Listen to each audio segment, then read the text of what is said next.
Promoters poised to take a decision on Shingur in less than a week. যদি রাজ্যপালকেও যদি এরা যদি না মানে তাহলে আর এখানে কি করার আছে, গিয়ে কি করবে একে? যে 4 একর জমি ভেতর থেকে বা বাইরে থেকে সেটা হলে সবথেকে ভালো হয়। With no sign of a breakthrough in the controversy over returning land from within the project site to others, the patient of those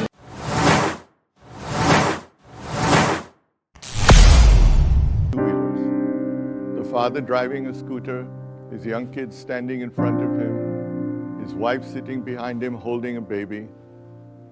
And I asked myself whether one could conceive of a safe, affordable, all-weather form of transport for such a family. A vehicle that could be affordable and low cost.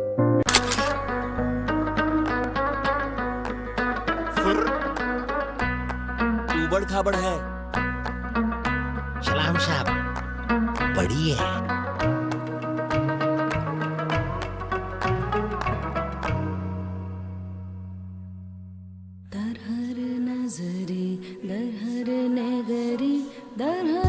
शायद ही कोई इस add को भूला होगा, है ना? मैं सच कह रहा हूँ। एक सपना जो रतन सर ने अब देखी थी, आज उसे हकीकत बनाना चाहते थे और निकल पड़े थे एक ऐसे सफ़र में जहाँ नहीं कोई फेलियर का डर था और ना पैसा कमाने की कोई होड़। ये कहानी है अपने देश के टाटा नैनो की। ये कहानी है दुनिया की सबसे सस्ती कार जिसे गिनीज बुक वर्ल्ड रिकॉर्ड में अपना नाम दर्ज करवाया। जानते हैं कि आखिर क्यों आए टाटा नैनो इंडिया में सफल नहीं हो सका, और क्या 2008 में टाटा नैनो ने अपना पहला कदम रखा। ये सिर्फ एक गाड़ी नहीं बल्कि भारतीय इनोवेशन की मिसाल थी। एक कार जो आम आदमी के लिए बनाया गया था और सिर्फ सेफ, एफोर्डेबल और फ्यूल एफिशिएंट था। इस कार को बनाने के लिए हर एंगल पर सोचा गया। इंजन की साइज से लेकर एक सिंगल वाइपर तक हर चीज को सिंप्लीफाई किया गया। हर रुपए की बचत की गई। प्लास्टिक फ्यूल के यूज करने से गाड़ी के अंदर ज्यादा स्टील ना लगाए और एक ऐसा इंजन का विकास करना जो छोटा हो लेकिन पावरफुल हो। हर छोटी चीज को हिसाब रखा गया ताकि सपना रियलिटी बन सके। नैनो जब लॉन्च हुआ तो इसके टारगेट कस्टमर थे मिडिल क्लास, 4 से 5 परिवारों का वो मिडिल क्लास जिसकी सपना था घर में एक कार हो। ऐसे फीचर सिंपल थे पर रिवोल्यूशनरी थे, छोटी पर मजबूत, बजट फ्रेंडली पर स्टाइलिश।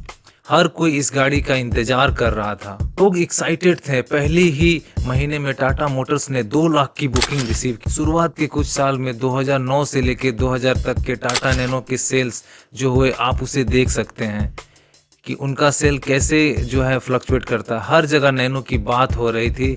उधर मारुति भी कहाँ बैठने वाला था चुप। उसने भी अपने ऑल्टो की प्राइस को 20% से ड्रॉप कर दिया।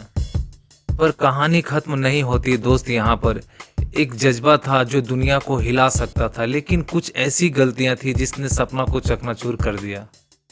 टाटा नैनो का पहला झटका तब लगा जब वेस्ट बंगाल के सिंगर में एक फैक्ट्री लगाने की कोशिश में प्रोटेस्ट का शिकार बना। Promoters poised to take a decision on Shingur in less than a week. যদি রাজ্যপালকেও যদি এরা যদি না মানে তাহলে আর এখানে কি করার আছে, গিয়ে কি করবে একে?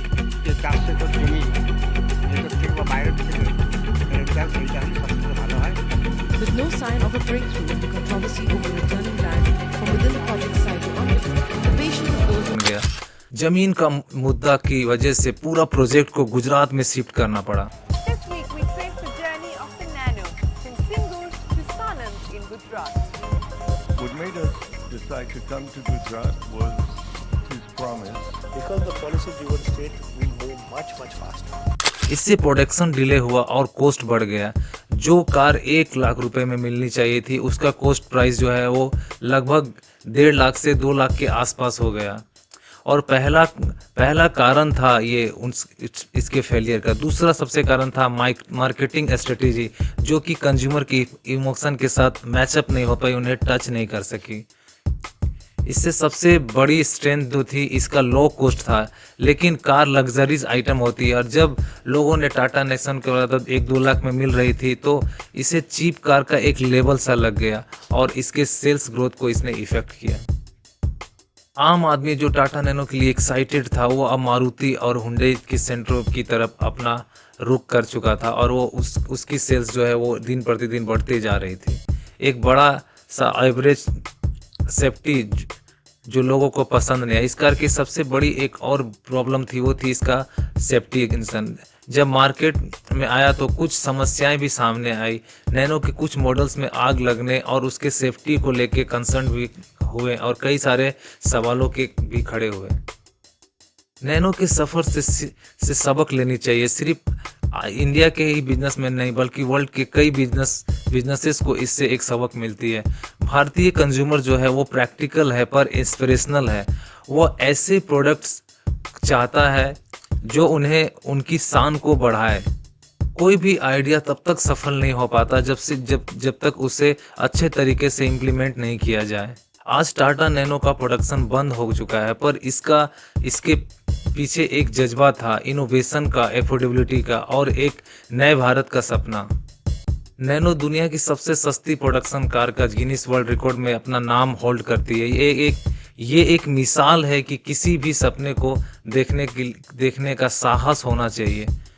नैनो एक अधूरा सपना जरूर था पर यह हमेशा याद दिलाएगी कि बड़े सपने सिर्फ शुरुआत होते हैं, उन्हें पूरा करने में समय और समझ का खेल होता है।